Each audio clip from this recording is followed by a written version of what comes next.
If you want to check out the whole show, hit the link at the bottom of the screen. It's available exclusively on odds.com.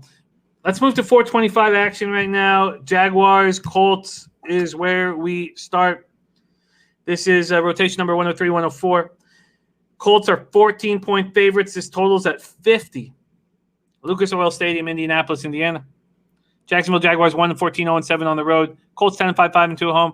Jacksonville coming off 41-17 home loss to the Bears to clinch number one pick in this year's draft. Jaguars 1-14 to the franchise record by losing their 14th straight game. Locked up the top pick for the first time. They didn't care. In the second half, they allowed 28 straight points. They lost for the 22nd time in their last 25 games. We've seen Coughlin get fired, Caldwell get fired, and Marone's next. Mike Glennon was 24-37 for 211 yards, 2 touchdowns, 2 interceptions. Ogunbowale ran 14 times for 71 yards. I hope Robinson can come back. He's questionable. We all hope he can come back and break that record for undrafted rookies. Wide receiver Colin Johnson is questionable as well. Cornerback Sidney Jones on injured reserve. DJ Shark caught 4 passes for 62 yards. Trevor Lawrence is coming. And we'll see if they can mess this up. Because this franchise, this franchise drafted Byron Leftwich, Blaine Gabbert, Blake Bortles, and took Leonard Fournette over Patrick Mahomes and Deshaun Watson. And also doubled down on Gardner Minshew.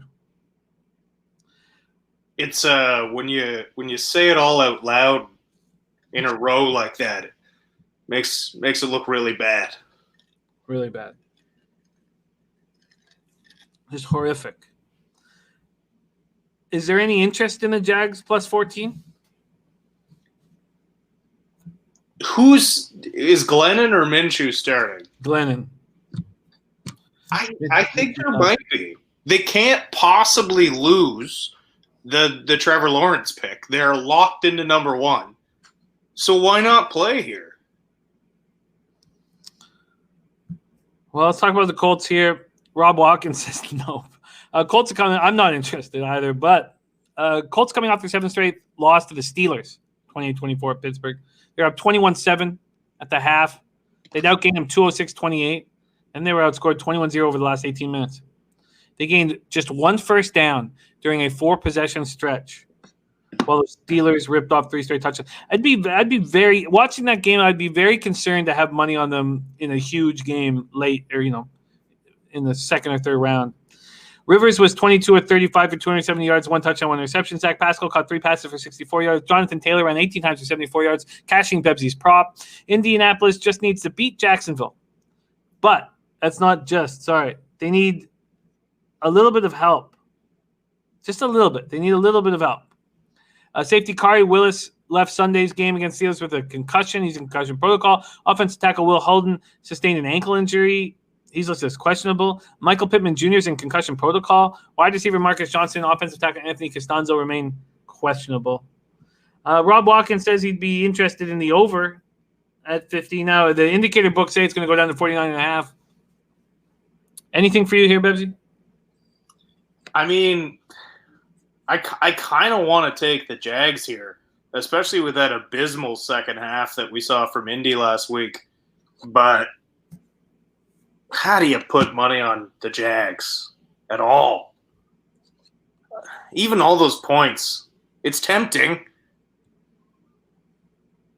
Am I crazy to want to take the Jags here? No.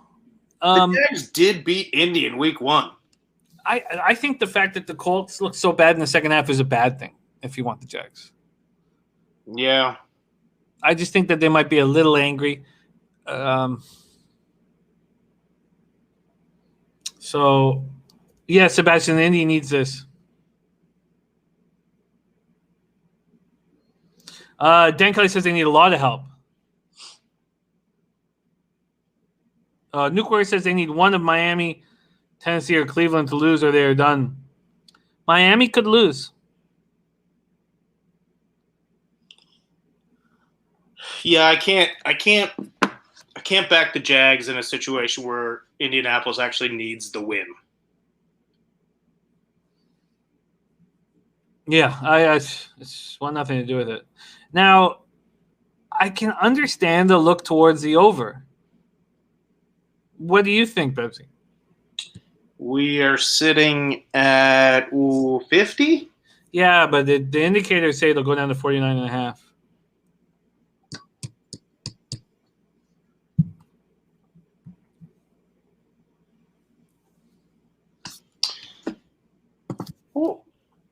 What was the score in week 1 when they played? I realize they're two very different teams from week 1 to now, but I can pull that up. Oklahoma State nail biter, says Ron Burgundy. It is a nail biter. Don't get me wrong, but I cashed the first half and I cashed the over.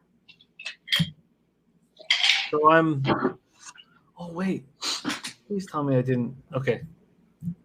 In the contest, I got 60.5. What did I get on the – okay, I'm going to stay focused. Okay. I think I agree with this look towards the over. I think points will be scored. Rob Watkins says Indy scores 37.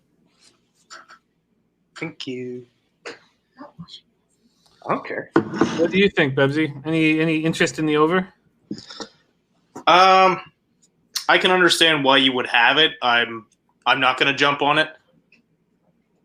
Because a 34-6 final score is possible. Look, if Indy's smart in this, you just play a ground game.